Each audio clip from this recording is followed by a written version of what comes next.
25 minute 50 question कार्यक्रम में आप सभी प्रतियोगी परीक्षाओं की तैयारी कर रहे छात्र छात्राओं का स्वागत, अभिनंदन।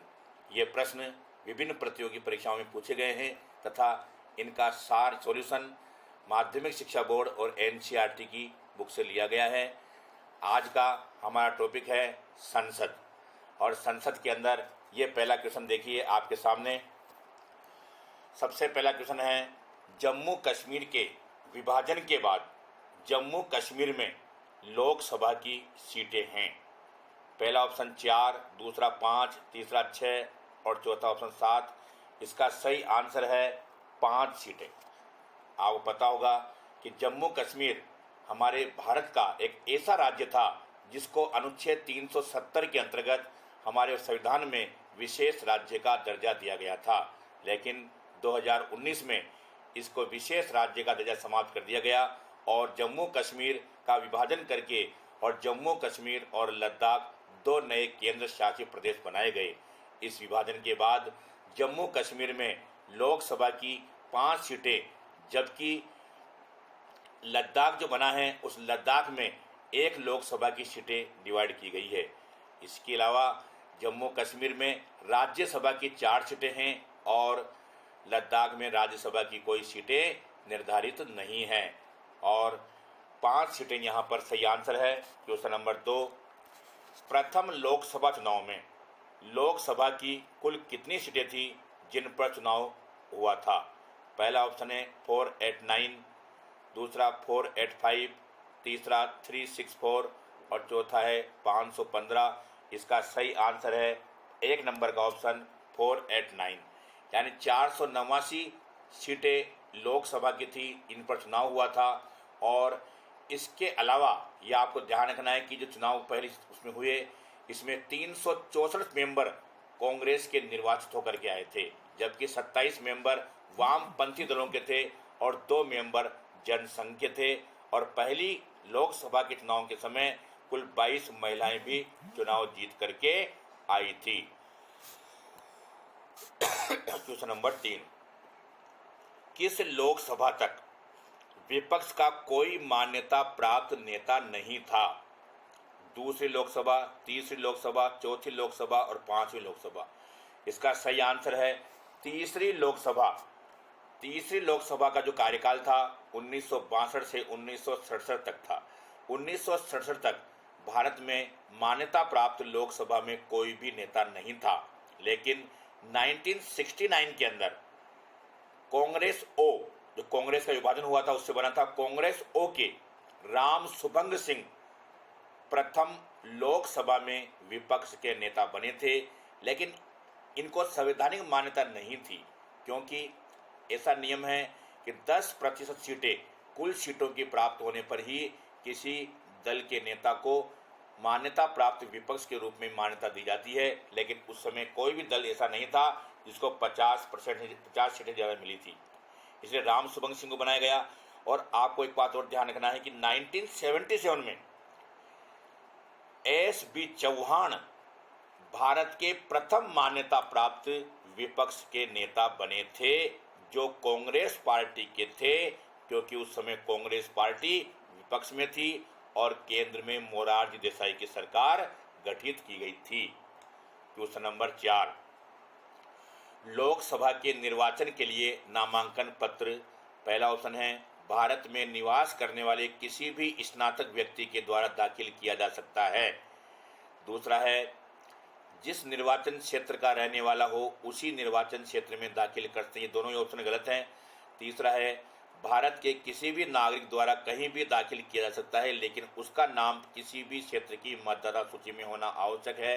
ये 3 नंबर का ऑप्शन बिल्कुल सही है। चौथा ऑप्शन में हम पढ़ लेते हैं, भारत के किसी भी नागरिक द्वारा दाखिल किया जा सकता है। यह गलत है, क्योंकि जिसका नाम मतदाता सूची में होता है वही व्यक्ति नामांकन पत्र दाखिल कर सकता है। नामांकन पत्र दाखिल करने के लिए लोकसभा में 10 प्रस्तावक और 10 अनुमोदक निर्वाचकों की आवश्यकता होती है। और हम ये भी जानते हैं कि लोकसभा के सदस्यों का चुनाव प्रत्यक्ष रूप से वयस्क मताधिकार के आधार पर संबंधित लोकसभा के क्षेत्र से किया जाता है। राजस्थान में 8 विधानसभा क्षेत्रों पर एक लोकसभा का क्षेत्र बनाया गया है और राजस्थान में कुल 25 लोकसभा सीटें हैं, जबकि भारत में 543 सदस्य वर्तमान में लोकसभा के अंतर्गत निर्वाचित होते हैं और 2 सदस्य मनोनीत होते हैं। क्वेश्चन नंबर 5, कौन सा कथन असत्य है? लोकसभा अध्यक्ष सामान्यतः सत्ता पक्ष से चुना जाता है। लोकसभा उपाध्यक्ष विपक्ष पार्टी द्वारा चुना जाता है, जो एक परंपरा है।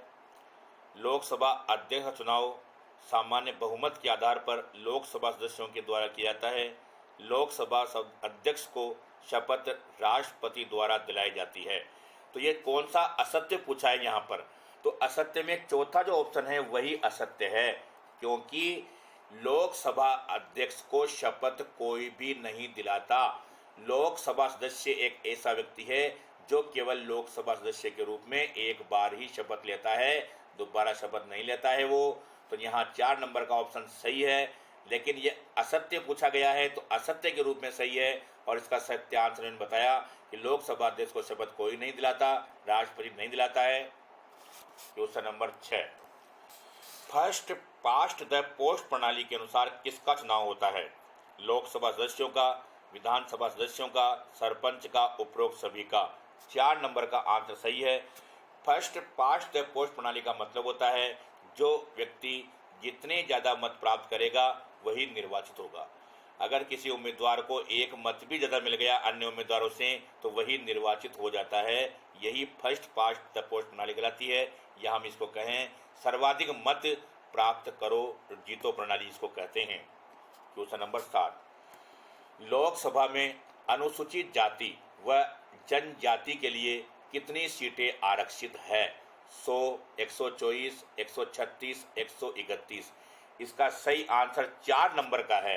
यानी इसके अंदर आपको अनुसूचित जाति यानी एससी और एसटी दोनों के लिए आरक्षित सीटें पूछी गई है। दोनों का योग 131 है। अगर हम इसको अलग अलग बात करें तो लोकसभा में एससी की सीटें 84 है यानी 84 सीटें हैं, एसटी की सीटें 47 है 47 सीटें हैं, और दोनों का योग होता है 131। आपको एक चीज और ध्यान रखना है, यहाँ पर भारत में सर्वाधिक अनुसूचित जाति के लोग उत्तर प्रदेश राज्य में लोकसभा के लिए चुने जाते हैं। 17 मेंबर वहां पर एससी के चुने जाते हैं, और सर्वाधिक अनुसूचित जनजाति के लोग मध्य प्रदेश राज्य में चुने जाते हैं, जहां उनकी संख्या 6 है। तो सर्वाधिक एससी के लोकसभा के मेंबर यूपी में 17, सर्वाधिक एसटी के एमपी में और उनकी संख्या है 6, और एससी एसटी की संख्या है दोनों मिलाकर के 131, एससी की 484 और एसटी की 47 सीटें निर्धारित की गई है। क्वेश्चन नंबर 8, लोकसभा चुनाव में कोई प्रत्याशी अपनी जमानत कब खो देता है? 1/6 भाग से कम, 1/5 भाग से कम, 1/4 भाग से कम, 1/10 भाग से कम। इसका सही आंसर 1 नंबर का है। अगर किसी उम्मीदवार को अपने सही मतों का 1/6 भाग से कम मत मिल जाते हैं तो उसकी जमानत जब्त हो जाती है। जमानत का मतलब पैसा वापस नहीं मिलता। तो कहने का मतलब यह है कि किसी उम्मीदवार को जमानत बचाने के लिए 1/6 भाग से ज़्यादा मत प्राप्त करना आवश्यक होता है। ये योग्यता सबके लिए, ये सबके लिए है, चाहे राष्ट्रपति हो, चाहे उपराष्ट्रपति हो, चाहे लोकसभा मेंबर हो, सबके लिए इतना ही निर्धारण किया गया है। क्वेश्चन नंबर 9, 2006 में भारत में अनुच्छेद 102(1) के अंतर्गत संसद के कई सदस्यों को अपने पदों से त्याग पत्र देना पड़ा था, जिसका कारण था वे लाभ के पदों पर कार्य थे। ये बिल्कुल सही आंसर है। इसका पहला आंसर सही आंसर है, लाभ के पद पर कार्य थे और एक लाभकारी विधेयक के कारण ऐसा हुआ था। दूसरा है, उन्होंने अनाधिकृत रूप से राशि प्राप्त की थी, गलत है ये। उन्होंने संसद की कार्यवाही में असंवैधानिक परंपराओं का निर्वहन किया था, और उपरोक्त सभी कारण। तो सही आंसर पहला नंबर का है 9 के अंदर। क्वेश्चन नंबर 10, लोकसभा की सामान्य अवधि बढ़ाई जा सकती है। 10वां क्वेश्चन है ये। उच्चतम न्यायालय के आदेश से, राष्ट्रपति के आदेश से, प्रधानमंत्री के आदेश से, संसद द्वारा कानून बनाकर। 4 नंबर का ऑप्शन सही है। संसद के द्वारा कानून बना करके लोकसभा के कार्यकाल को या उसकी अवधि को बढ़ाया जा सकता है, और यही कारण है कि 42वें संशोधन अधिनियम के अंतर्गत जब देश में राष्ट्रीय आपातकाल लगा हुआ था उस समय लोकसभा का और किसी राज्य में विधानसभा का चुनाव होने वाले थे, वहां विधानसभा का कार्यकाल 5 वर्ष से बढ़ा करके 6 वर्ष कर दिया गया था 42वें संशोधन के अनुसार 1976 में। लेकिन 44वें संशोधन के अंतर्गत यह कार्यकाल वापस 6 वर्ष से घटा करके 5 वर्ष कर दिया गया था। तो 4 नंबर का आंसर सही है। क्वेश्चन नंबर 11, लोकसभा में महिलाओं के लिए कितने प्रतिशत आरक्षण हैं? 33%, 50%, 30% आरक्षण का प्रावधान नहीं है। 11वें में 4 नंबर का आपको ध्यान रखना है, आरक्षण का प्रावधान नहीं है महिलाओं के लिए लोकसभा में। राज्यसभा में किसी भी प्रकार का कोई आरक्षण नहीं है, लोकसभा में महिलाओं के लिए आरक्षण नहीं है किसी भी, और इसके अलावा और आरक्षण तो है ही नहीं। लेकिन आपको विधानसभा में भी आरक्षण नहीं है, लेकिन पंचायत राज संस्थाओं में और नगरीय शासन व्यवस्थाओं में महिलाओं के लिए आरक्षण का व्यवस्था है। तो 4 नंबर का आंसर आपको सही है। लेकिन एक चीज और ध्यान रखना, भारत में लोकसभा में महिलाओं के लिए आरक्षण का पहला जो सुझाव दिया था वह आकलन समिति के द्वारा 1974 में दिया गया था, आकलन समिति के द्वारा। और उसके बाद जब देवगौड़ा प्रधानमंत्री थे हमारे देश के, उनके समय में 81वें संशोधन अधिनियम के अंतर्गत 1996 में ये पुनः लोकसभा में महिलाओं के लिए आरक्षण संबंधी बिल लाया गया, लेकिन पारित नहीं हुआ। उसके बाद कई बार ये बिल लाए गए, मनमोहन सिंह के समय में भी ये अंतिम बार ये बिल लाया गया था, और लेकिन ये अभी तक पारित नहीं हो पाया है। इसलिए महिलाओं के लिए लोकसभा में और विधानसभाओं में कोई आरक्षण का प्रावधान नहीं है। क्वेश्चन नंबर 12, लोकसभा की सीटों का प्रतिनिधित्व या निर्धारण किस आधार पर किया गया है? सही आंसर है 1971 की जनगणना के आधार पर वर्तमान में किया गया है, और 2026 तक अपरिवर्तित रहेगा। 2026 के बाद 2001 की जनगणना के आधार पर इनका निर्धारण किया जाएगा। क्वेश्चन नंबर 13, अध्यक्ष सदन के किसी भी सदस्य को बोलने से रोक सकता है या किसी सदस्य को बोलने दे सकता है। यह प्रवृत्ति क्या कहलाती है? मर्यादा, पक्ष त्याग, गिलोटिन और येल्डिंग द फ्लोर। इसको कहते हैं येल्डिंग द फ्लोर के नाम से कहते हैं कि किसी भी सदस्य को वो कार्यवाही के अंदर बोलने की अनुमति दे सकता है या किसी भी कार्यवाही को क्या करता है, रोक सकता है। इसको येल्डिंग द फ्लोर के नाम से जाना जाता है।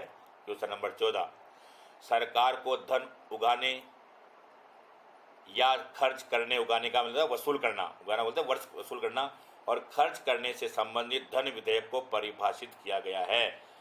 सही आंसर अनुच्छेद 110 के अंदर है। इसमें धन विधेयक को परिभाषित किया गया है, और अनुच्छेद 110 कैसे लेकर के 6 तक का इसका उल्लेख है, और इसमें विभिन्न प्रकार की प्राप्त करने वाली राशि और खर्च की जाने वाली राशि का संबंध का किया गया है। क्वेश्चन नंबर 15, राज्यसभा के सदस्यों को शपथ कौन दिलाता है? राष्ट्रपति, उपराष्ट्रपति, लोकसभा अध्यक्ष, राज्यसभा का उपसभापति। इसका सही आंसर है उपराष्ट्रपति। उपराष्ट्रपति जो होता है वह राज्यसभा का पदेन सभापति होता है, और यही राज्यसभा के सभी सदस्यों को शपथ दिलाने का कार्य करता है, पदेन सभापति होता है।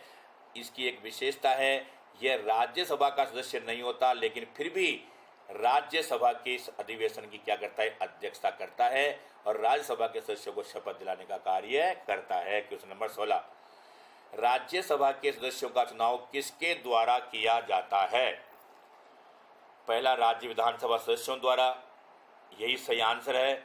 राज्यसभा के सदस्यों का चुनाव उस राज्य के जितने भी विधानसभा के सदस्य होते हैं उन सभी विधानसभा के सदस्यों के द्वारा एकल संक्रमणीय आनुपातिक मत प्रणाली के आधार पर किया जाता है। ध्यान रखना, संपूर्ण राज्य के विधानसभा सदस्यों के द्वारा एकल संक्रमणीय आनुपातिक मत प्रणाली के आधार पर राज्यसभा के सदस्यों का चुनाव किया जाता है। जिससे राजस्थान में 10 राज्यसभा के सदस्य हैं, जब भी उनका चुनाव होता है, जितना एक तिहाई का चुनाव होता है एक बार में, तो उनका चुनाव राज्य के 200 विधानसभा सदस्यों के द्वारा किया जाता है। क्वेश्चन नंबर 17, लोकसभा की बैठक समाप्त की जा सकती है स्थगन द्वारा, सत्रावसान के द्वारा, विघटन के द्वारा, उपरोक्त सभी। ये 4 नंबर का ऑप्शन सही है। इन सभी कारणों से लोकसभा की बैठक को क्या किया जाता, समाप्त किया जा सकता है। 17 नंबर में 4 नंबर का ऑप्शन है। ठीक है, आगे क्वेश्चन नंबर 18, लोकसभा के सत्र को आहूत करने व अवसान करने के लिए कौन प्राधिकृत है? यहाँ आहूत करने का मतलब होता है बुलाना, और अवसान का मतलब होता है उसको समाप्त करना, सत्रावसान जिसको बोलते हैं। तो करने के लिए कौन आहूत है? इसका सही आंसर है राष्ट्रपति आहूत है। कौन है? राष्ट्रपति के द्वारा संयुक्त बैठक यानी लोकसभा का सत्र बुलाया जाता है और उस सत्र को समाप्त किया जाता है। लेकिन ध्यान रखना कि संसद का जो संयुक्त अधिवेशन होता है वह भी बुलाता राष्ट्रपति है, एन राष्ट्रपति करता है, लेकिन उसकी अध्यक्षता लोकसभा अध्यक्ष करता है।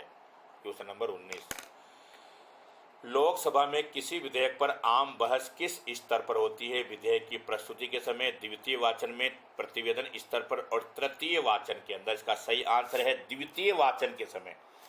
जब लोकसभा में किसी विधेयक का दूसरा वाचन होता है, दूसरी बार किसी मंत्री के द्वारा प्रस्तुत किया जाता है, उस वाचन के समय में ही उस विधेयक पर बहस की जाती है। 2 नंबर का आंसर।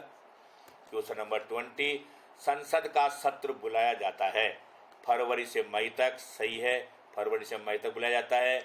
जुलाई से सितंबर ये भी सही है, और नवंबर से दिसंबर ये भी सही है। उपरोक्त सभी समयानुसार संसद के सत्र बुलाए जाते हैं। संसद के 3 सत्र होते हैं, एक होता है बजटकालीन सत्र, दूसरा होता है मानसूनकालीन सत्र, और तीसरा होता है शीतकालीन सत्र। पहले वाला जो मैंने बताया आपको वो बजटकालीन सत्र है, दूसरा वाला जो मानसूनकालीन सत्र है, और तीसरा जो बुलाया हुआ है शीतकालीन सत्र। और आपको ये भी पता होगा कि 3 महीने ऐसे होते हैं जब संसद का सत्र नहीं बुलाया जाता, और वो 3 महीने कौन कौन से हैं? एक जनवरी का महीना होता है, एक अक्टूबर का महीना होता है, और एक जून का महीना होता है जब कोई नहीं बुलाया जाता।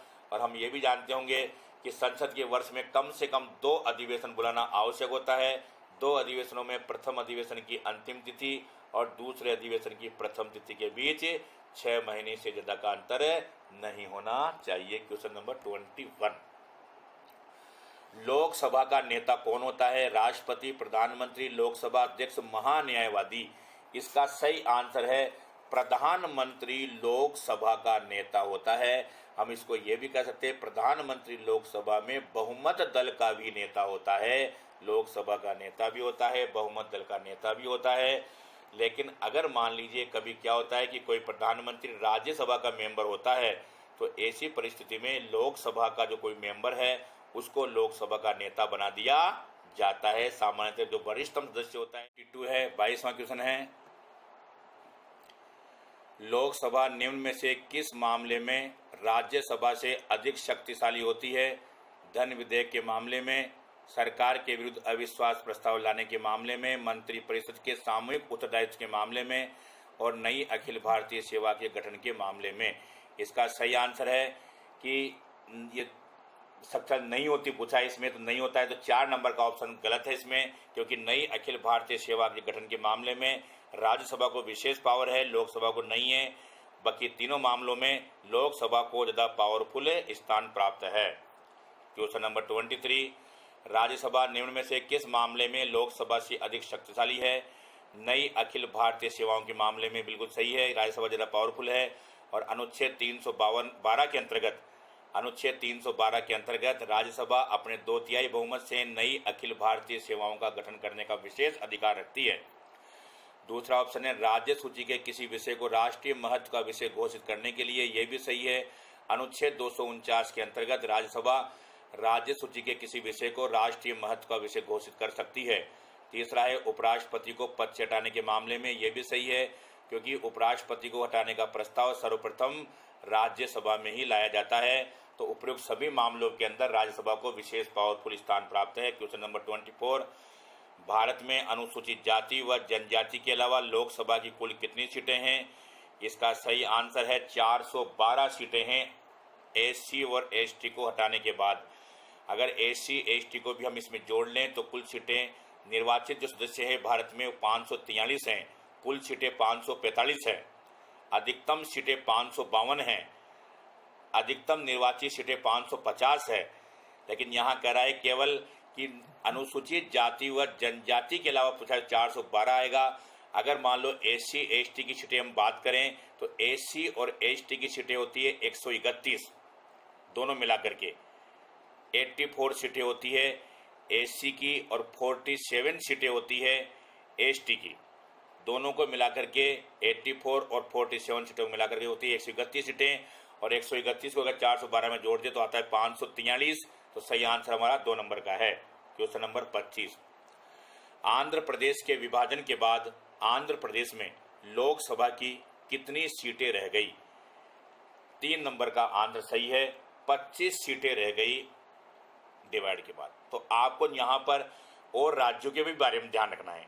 जैसे अभी बात करें लद्दाख के बारे में बात करें, यानी जम्मू कश्मीर का विभाजन हुआ, तो जम्मू कश्मीर के विभाजन के बाद जम्मू कश्मीर में लोकसभा की 5 सीटें रह गई और लद्दाख में 1 रह गई।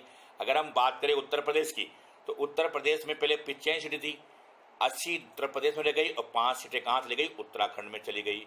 बिहार की बात करें, बिहार में पहले 45 सीटें थी, तो 40 बिहार में रह गई और 5 सीटें झारखंड में चली गई। मध्य प्रदेश की बात करें, इसमें 29 सीटें मध्य प्रदेश में और 11 सीटें छत्तीसगढ़ के अंदर चली गई। तो ये एक डिवाइडेशन के बाद सीटों के बारे में एग्जाम में पूछा जा सकता है आपसे। तो जहाँ 25 आंसर सही है। क्वेश्चन नंबर 26, निम्न में से किस राज्य से लोकसभा के 2 सदस्य निर्वाचित नहीं किए जाते हैं? यानी 3 राज्यों में 2 और 1 में नहीं, वो वहाँ बताना है।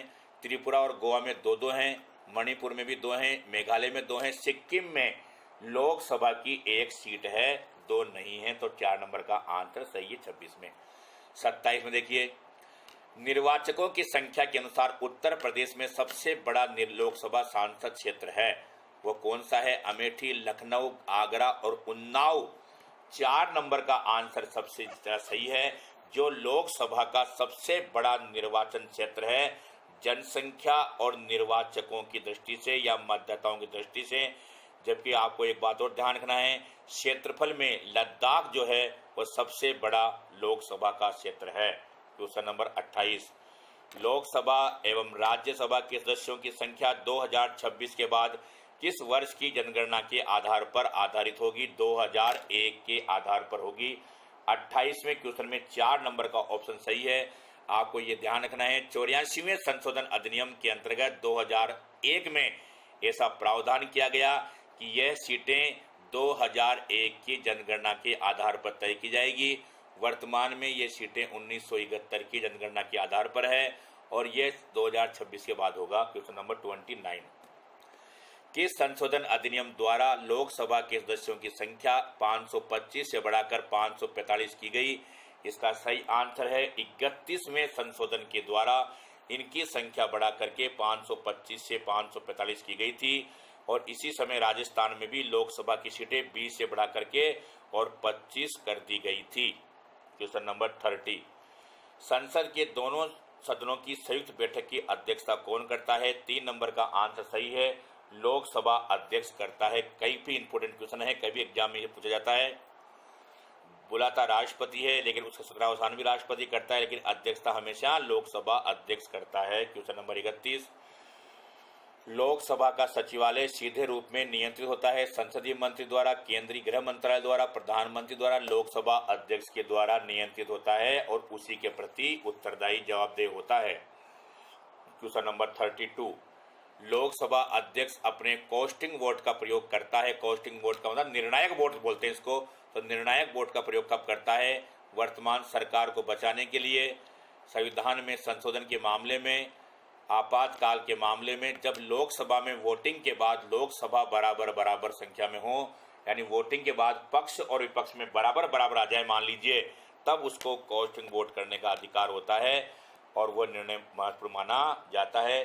सामान्य स्थिति में लोकसभा का अध्यक्ष कार्यवाही में मतदान नहीं करता है, विशेष परिस्थिति में ही इसको मतदान करने का अधिकार होता है। क्वेश्चन नंबर 33, भारत में लोकसभा अध्यक्ष निर्वाचित होता है, चयनित होता है, मनोनीत होता है, नियुक्त होता है? तो उसका उत्तर आएगा चयनित होता है। लोकसभा अध्यक्ष या विधानसभा अध्यक्ष हो वह चयनित होता है, राष्ट्रपति आ जाए तो वह निर्वाचित होता है, अगर मान लीजिए नियुक्त के रूप में आ जाए तो प्रधानमंत्री या मंत्रिपरिषद जो होती है, मुख्यमंत्री जो होते हैं वो नियुक्त किए जाते हैं, और अगर मान लो लोकसभा में 2 एंग्लो इंडियन हैं, राज्यसभा में 12 सदस्य, तो वो मनोनीत किए जाते हैं। 34, लोक लेखा समिति के अध्यक्ष की नियुक्ति किसके द्वारा की जाती है? राष्ट्रपति द्वारा, लोकसभा अध्यक्ष द्वारा, प्रधानमंत्री द्वारा, राष्ट्रपति द्वारा, प्रधानमंत्री की सलाह पर। 2 नंबर का आंसर सही है। लोक लेखा समिति के अध्यक्ष की नियुक्ति लोकसभा अध्यक्ष के द्वारा की जाती है। 1921 में भारत में लोक लेखा समिति का प्रावधान किया गया था। इस लोक लेखा समिति में 15 लोकसभा के 7 राज्यसभा के सदस्य होते हैं और यह समिति नियंत्रक और महालेखा परीक्षक द्वारा संसद में प्रस्तुत की गई, जो भारत और राज्यों की जो लेन देन की जांच होती है, लेन देन का जो विवरण होता है उसकी ऑडिट करने का काम करती है, उसकी जांच करने का काम करती है, जो CAG के द्वारा प्रस्तुत की जाती है रिपोर्ट। 35 लोकसभा के महासचिव की नियुक्ति की जाती है राष्ट्रपति द्वारा, लोकसभा अध्यक्ष द्वारा, स्पीकर के परामर्श से संसदीय मंत्री द्वारा, लोकसभा अध्यक्ष द्वारा, राष्ट्रपति की सलाह पर। सही आंसर है लोकसभा के अध्यक्ष के द्वारा। 36 नंबर का क्वेश्चन है, प्रथम जनजातीय लोकसभा अध्यक्ष कौन थे? GV मावलंकर, GMC बालयोगी, मनोहर जोशी और PS संगमा। इसका सही आंसर है PS संगमा। ये प्रथम लोकसभा के जनजातीय अध्यक्ष थे। उन्होंने 1996 से 1998 तक लोकसभा अध्यक्ष के पद पर काम किया था। उस समय 11वीं लोकसभा अस्तित्व में थी।